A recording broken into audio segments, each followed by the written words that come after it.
Hello, everyone. My name is Evan Amaral, and I am so thrilled to welcome you all to my new film series, New Cinematic Directions. If you joined us back in 2019 for my first program at the Emory Cinematheque, not coming to a theater near you, you'll have a sense of what kinds of films you're going to see here. In keeping with that program spirit, all 6 screenings in this series are films you won't be able to see anywhere else in Atlanta. Even though theaters are still very much in various stages of reopening, I still wanted to highlight these kinds of brave new works, which challenge the cultural hegemony of Hollywood product, along with the varieties of independent and art house cinema that maintain a place at the mainstream cinematic table. So that's why I chose New Cinematic Directions. Even though not all of these films are new in terms of their premieres, they're new to the majority of moviegoers. And this series is a way of giving them a platform and allowing you all, our Emory Cinematheque audience, to engage with them on your own terms and safely at home. Over the past decade, Philadelphia-based experimental filmmaker Ephraim Asili has been using the form to explore the wide-ranging experiences of the Black diaspora, as well as its long history, rich artistic and cultural traditions, and his own place within them.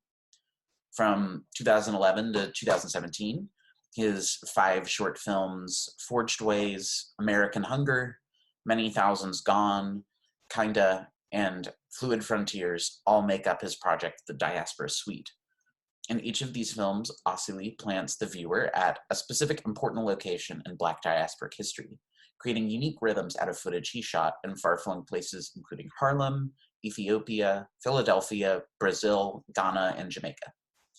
His body of work has built up to the release of his debut feature, The Inheritance, which premiered at the 2020 New York Film Festival, and which we are proud to present as the final film in New Cinematic Directions, combining a scripted drama riffing on Jean-Luc Godard's 1967 film La Chinoise with a documentary reflection on the notorious 1985 police bombing of the Philadelphia Black liberationist group MOVE.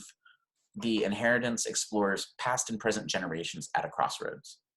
Based on Asili's own experience living in a commune of Black artists, intellectuals, and activists dedicated to radical self-education, The Inheritance follows an ensemble of young Black radicals who move into their new home in Philadelphia and set about starting a collective from which they will engage directly with the community.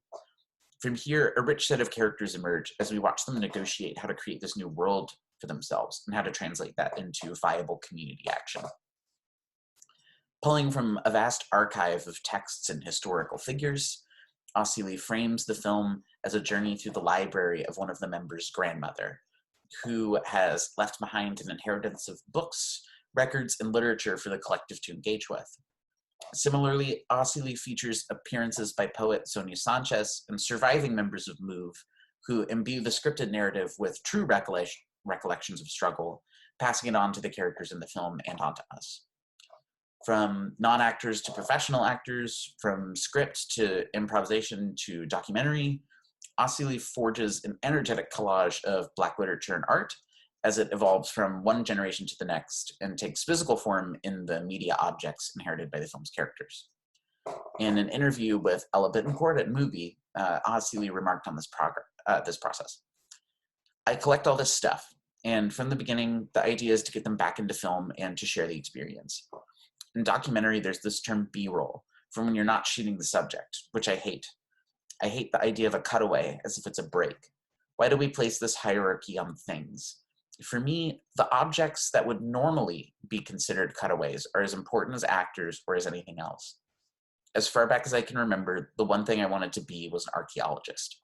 It's this idea of digging things up, holding them close, so you can glean all sorts of things from them. In my experience, I can't just go online and read an article about the Black arts movement and get the same energetic feeling that I get from actually having something that was published at that time and shows its history by being damaged or how it smells. I get so much inspiration from that. It's always something I'm trying to incorporate. Asili's concluding point here is precisely why I wanted to end New Cinematic Directions with this film. Part of the work of programming or curating is essentially collection. You watch and listen and catalog and archive endless materials with the end goal of forming them into something thoughtful that you can share with others. The Inheritance speaks to the boundless, expansive remix that we all call culture, And in the heart of that is where cinema's future lies. Its past and future coexist, entangled in each other, subsuming objects from the past into today's new objects.